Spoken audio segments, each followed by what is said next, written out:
Assalamualaikum warahmatullahi wabarakatuh. Bapak, Ibu, dan saudara-saudara yang saya hormati, 7 bulan sudah kita bersama-sama menghadapi pandemi ini. Saya paham masih banyak tantangan, namun tidak sedikit yang telah kita kerjakan. Singkatnya, strategi pemerintah sejak awal adalah mencari titik keseimbangan. Sekali lagi, mencari titik keseimbangan. Saya tegaskan kembali bahwa kesehatan masyarakat, kesehatan publik tetap nomor 1. Tetap yang harus diutamakan. Inilah prioritas, tetapi memprioritaskan kesehatan bukan berarti mengorbankan ekonomi. Karena jika kita mengorbankan ekonomi, itu sama saja dengan mengorbankan kehidupan puluhan juta orang.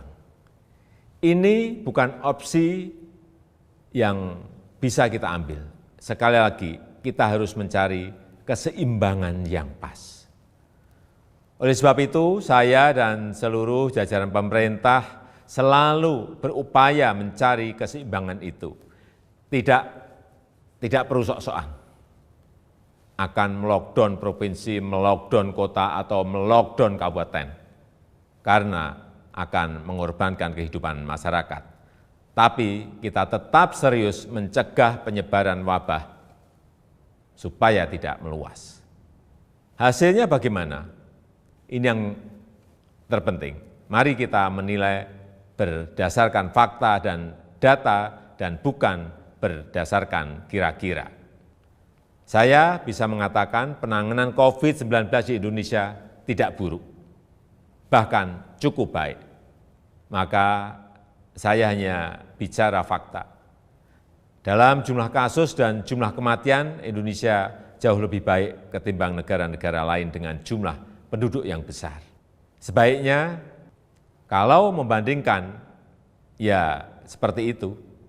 Kalau Indonesia dibandingkan dengan negara-negara kecil yang penduduknya sedikit, tentu perbandingan seperti itu tidak bisa menggambarkan keadaan yang sebenarnya. Dalam hal ekonomi, pencapaian kita juga tidak jelek-jelek amat. Ekonomi kita menurun, ya, betul, itu fakta. Tapi mana ada negara yang tidak menurun ekonominya? Bahkan ada banyak negara lain yang harus memikul beban ekonomi yang jauh lebih parah. Dibandingkan dengan beberapa negara Asia Tenggara lainnya, misalnya, kinerja ekonomi kita masih lebih baik. Sekali lagi, ini fakta. Ini harus kita ambil hikmahnya agar kita juga tetap optimis, dan tidak kehilangan harapan. Sekali lagi, saya tegaskan, kita harus tetap optimis. Bapak, Ibu, saudara-saudara sebangsa dan setanah air, banyak yang telah pemerintah lakukan, banyak sekali macam-macam programnya. Di tengah keterbatasan keuangan negara, saya mengambil risiko untuk mengatasi masalah ini. Angka-angkanya silahkan dilihat sendiri di tampilan yang ada di sini. Berapa ratus triliun yang kita kerahkan untuk mengatasi wabah maupun untuk membantu warga. Kendati demikian, saya juga belum puas. Saya ingin menteri-menteri lebih baik lagi dalam bekerja, mencari program yang lebih tepat sasaran. Semua harus terus kita perbaiki, masih banyak kerja keras yang perlu kita kerjakan. Kita harus terus melakukan penyesuaian kebijakan, mencari yang lebih baik. Masyarakat jangan ragu untuk melapor. Menteri Dalam Negeri telah saya perintahkan untuk terus mendorong pemerintah daerah membuka keran-keran aduan atau masukan untuk perbaikan kebijakan ke depan. Setelah 7 bulan, banyak yang bisa kita pelajari dari wabah ini. Misalnya, pembatasan sosial. Saya kira harus kita sesuaikan. Untuk itu saya menekankan pentingnya pembatasan sosial skala mikro atau mini lockdown. Kita buat lebih terarah, spesifik, fokus, tajam untuk mengatasi masalah COVID, tapi tidak membunuh ekonomi dan kehidupan masyarakat. Ini yang harus kita lakukan.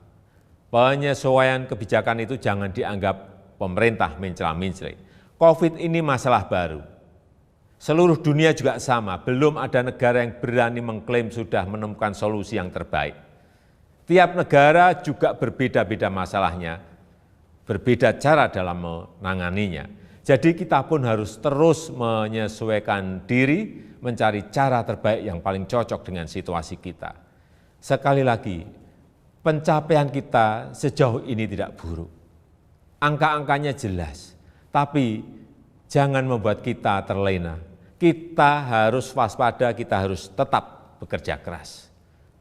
Wabah ini jangan diremehkan, ini realita. Tapi jangan membuat kita pesimistis. 7 bulan ini Indonesia membuktikan mampu mengatasi masalah. Belum sempurna, ya, tapi bisa kita perbaiki bersama-sama. Mengatasi pandemi ini memang sulit, memerlukan kerja keras bersama, dan saya yakin kita akan dapat melakukannya. Yang penting, dalam situasi seperti ini, jangan ada yang berpolemik dan jangan ada yang membuat kegaduhan-kegaduhan. Bapak, Ibu, dan saudara-saudara sebangsa dan setanah air, tentunya apresiasi saya sampaikan kepada dokter, perawat, tenaga medis, TNI, Polri, ASN, dan juga para relawan. Namun, tidak kalah pentingnya adalah peran serta masyarakat untuk berubah, menyesuaikan diri, menaati protokol kesehatan. Lakukan dengan disiplin 3M, memakai masker, menjaga jarak, mencuci tangan. Tetap optimis mengatasi masalah. Saya percaya jika kita saling melindungi, saling membantu, saling mengingatkan satu sama lain, kita akan mampu melalui masa-masa sulit ini. Semoga Allah SWT, Tuhan yang Maha Kuasa, meridhoi dan memberkati segala upaya yang telah dan akan kita lakukan bersama-sama sehingga dapat keluar dari krisis ini. Terima kasih. Wassalamualaikum warahmatullahi wabarakatuh.